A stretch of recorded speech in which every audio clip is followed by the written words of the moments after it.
Could you imagine doing a spacewalk just to see how small the world really is in comparison to the great unknown vastness of space?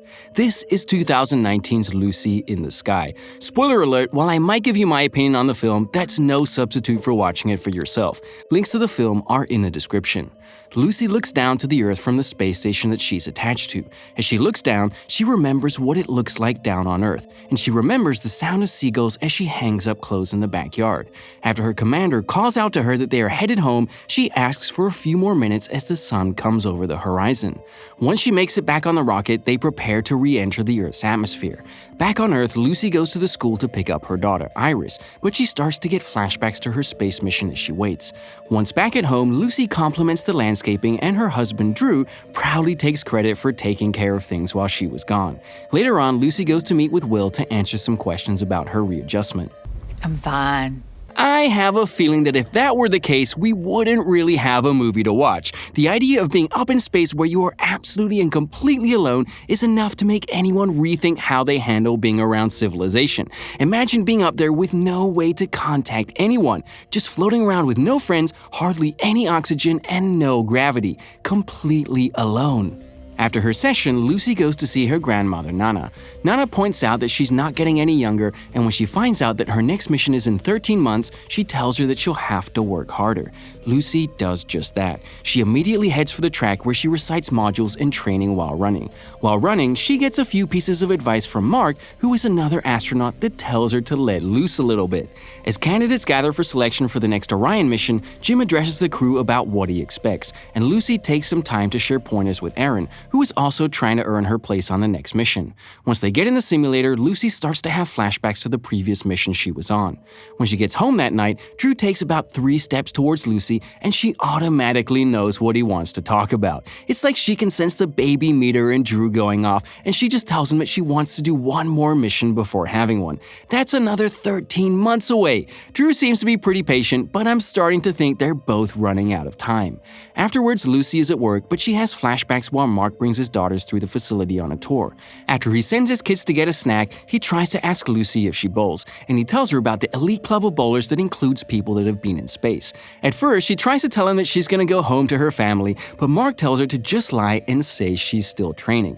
Sure enough, she calls Drew and tells him she's still training. Once inside, Mark definitely gives her a little friendly lesson on how to bowl, and the other two ask her how she's doing with being back.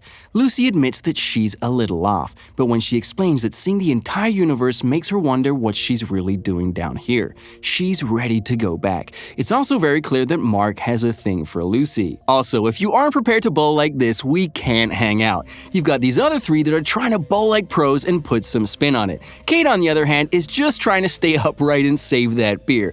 That's the way to play. After bowling, Mark gives Lucy a ride home because she's completely hammered. She thanks him for the good time, and she finally admits that she needed some time like that instead of focusing on just working. When she gets inside, she's anything but quiet, and she stumbles around to find Drew working on the wallpaper. When she gets in the room, she can't hide anything, and she tells him that they went out after training. Drew is actually glad that she decided to blow off some steam, and he gives her a kiss that apparently rocks her world. When Lucy heads back to the bedroom, she tucks in her brother's daughter, Iris, who is staying with them, and she notices a sort of habitat that Iris has set up for some caterpillars in a cocoon. Then we cut to Lucy training the next day. She's still thinking in training modules, but something seems to be looser with her demeanor. After some simple checklist suit training, Lucy finds Mark sleeping in one of the offices, and she abruptly wakes him up to ask him what he's doing for lunch. Mark pulls out a pack of beers and explains that that was his original plan, but he quickly says that he can try and find a table for 2 to drink somewhere. So he throws the beer in his truck, and they go to some field where they drink in the bed and talk about how things are different at home since they came back from space. She is definitely not used to living a little. Lucy is a by-the-book robot that stuck to the ideals that were ingrained in her from a young age. Get through school, get a great job, marry the nice guy, and keep moving up. Mark calls her out for being a goody two-shoes, and when she tries to say that she's done plenty of naughty things, the only answer she has for him is to kiss him right there. Naturally, this turns into some even closer personal time. When Lucy gets home that night, she finds out that Nana is there, and Lucy completely forgot that she had invited her earlier. When Lucy goes into Nana's purse to get her cigarettes, she finds a gun and she sticks it in her purse instead. This seems to throw her into her own head for the remainder of the night, and that night, she stares at the moon from her bedroom window. The next morning, Drew comes outside to look for Lucy, and he finds her sitting on the roof staring into the sky. When Lucy talks about how small things are on Earth and how different things are up there, it really starts to feel like she's having an existential crisis. Even Drew tries to tell her that he doesn't think she's come back to Earth yet. He's not mean about it, and I definitely feel for him here. When she goes to training that day, she finds out that Erin set a new record in the pool, and she's confident that she'll beat it. After she's submerged into the pool, we see that there is a whole mock station under there, and they give her a scenario to complete. While she works on it, she has a breach in her suit and water starts to seep into her helmet. Lucy tries to tell them that she can still complete the mission, and even after divers come down to bring her up, she refuses to let go until she finishes. When she finally comes up to the surface, she gets a flash of her time with Mark, and the crew finally gets her helmet off just in time for her to get some air. When she gets home that night, Drew tells her that her father called and he asks if her suit really filled with water. She casually tells him that it was just her helmet and she goes to check on Iris. She explains that her father was always forgetting things and she is gonna be okay. Back at the station, Jim shows his boss the footage of Lucy holding her breath upside down for over 2 minutes, and he's crazy impressed. At this point, if she hasn't earned her spot in the mission, I don't know what else she has to prove. Besides that, is anyone else doing anything like that? More, send them all to space if you have to. The next night, Drew and Lucy go out for a romantic dinner, and Drew spots Erin sitting at a nearby booth. So he invites her over, and they find out that she's waiting for someone. Soon, Mark shows up, and it turns out that he's the one that Erin is waiting for. Lucy doesn't seem too okay with this though. We're not supposed to fraternize. Hypocrite! We don't even know if Mark is there to do anything other than the professional stuff he already said he was gonna do with her, but it's safe to assume he will. Still, y'all down a six-pack in the back of a truck before getting it on. At least he's about to buy her dinner. Well, Mark ends up telling them that he has to go pick up his kids instead, and he leaves the three of them there. On the way home, Lucy goes through her checklist in her head, but she sounds completely different now. That night, Mark sits at home and watches footage of the Challenger rocket exploding, and something seems to be rattling inside his brain as he watches the piece of the rocket fall to the ground. When he goes to his truck later, he finds Lucy hiding in his truck, but he tells her that they need to be more careful if they're gonna keep messing around. He ends up taking her to his place, and Lucy tells him about how she was jealous seeing him there for Erin. Mark tries to tell her that seeing her with Drew makes him jealous, but Lucy tries to defend Drew by saying he's better than both of them. When she asks him if he wants her to leave Drew, he gives her the rundown of how he's just a natural step for her in her journey for rationalization after her space run. I can't tell if he's a crappy playboy or if he's actually speaking some sort of facts yet. Either way, he's not the endgame here. I'd like to see what all of this distraction has done to her work. Not to mention, he just said that this is his last beer before the mission. Is he going up on the earlier rocket, or has that much time passed already? To prove she was right about Drew being a better person, Mark offers to drive her home, and she tells him that she wants to screw, even after all of that. That night, Drew eats dinner with Iris, and after he goes to sleep, he gets a phone call. Even later, Lucy comes home, and Drew is there to confront her. He tells her that he got a call telling him that Nana had a stroke and is in the hospital. He also tells her that he called the facility, and they told him that she left training early that day.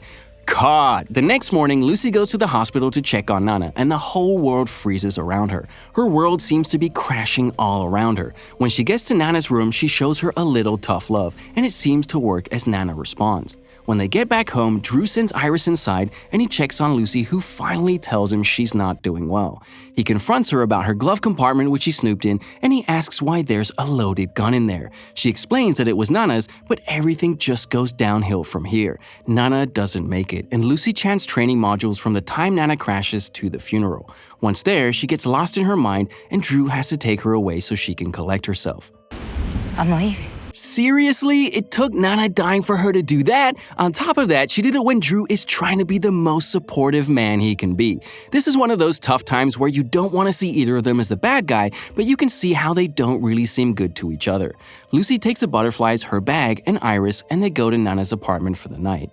After sending Iris to bed, Lucy goes to watch Mark's rocket take off. As the rocket fires into the sky, we see Mark sigh a sigh of relief as they make it into the atmosphere. As Lucy listens to the takeoff on her radio, radio, she remembers her time in space. The next day, Lucy gets called into the boss's office, and he isn't happy with the fact that she skipped her last 3 sessions with Will. He pulls her from the mission running. After hearing that she'll have to wait another 3 years before another mission, she rushes to her office where Iris is waiting for her, and Lucy gets her to follow her. She gets Iris to be her lookout while she logs onto Mark's computer, and she sees the emails between Mark and Aaron. She also sees an email that Mark sent to their boss about her needing a break. He's not wrong though. Lucy is in the middle of breaking mentally, and it shows after Mark gets back on planet. She goes to his welcome home party and crashes it to get him to talk to the boss. She's so erratic that it really doesn't help her image in everyone's head. On top of that, she admits to breaking into his office and logging into his computer. That's illegal. She's lucky Mark didn't report her or something. After Lucy vows to beat him at his own game, she takes Iris back home and sits to watch the second butterfly come out of its cocoon. On a side note, does this actually happen to cocoons sometimes? The thought never crossed my mind. Afterwards, Lucy wakes Iris up to tell her that she's leaving on a mission for a few days. Iris refuses to be left behind, and after Lucy tells her that it could be dangerous, they head out together. After gathering supplies, they head out, but Lucy calls her boss first. She leaves him a message telling him that she's gonna get herself right since he gave up on helping her. While she pumps gas, Iris finds the gun and puts it in her bag. Once they reach their destination, Lucy puts on a wig and heads inside. Meanwhile, Aaron just got off the plane and met Mark by the front of the airport. After they separate for him to go get the car, Lucy follows Mark to the parking garage where she gets him to roll down the window. Perfect, now it's a complete shit show. The amount of crap Mark is tired of taking at this point has reached an all-time high. To top it off, she sprays him with pepper spray and he rams into another parked car while trying to get away. Now Lucy gets to talk to Aaron alone, but Aaron is able to get away when Iris shows up. Soon, sirens are heard and Lucy tries to run as the police show up. Needless to say, she didn't get away. Once she's cornered, she almost jumps off of the parking garage, but she ends up getting arrested instead. 3 years later, Lucy works on a honey farm and she seems at peace with the world and everything in it. Then the credits roll. This is a great drama film, and it's definitely a great choice for anyone that enjoys a slow burner. On top of that, it turns out that this is actually loosely based on a true story. I'm not kidding, look it up. This story is loosely based on a similar story about Lisa Nowak. Just like Lucy, she's doing well now. If you like movies that are based around true stories, here's some other recaps to check out. Thank you for watching, and I hope you enjoyed the video. Don't forget to like and subscribe for more like this one. Comment what you think I should watch next, and I'll see you in the next video.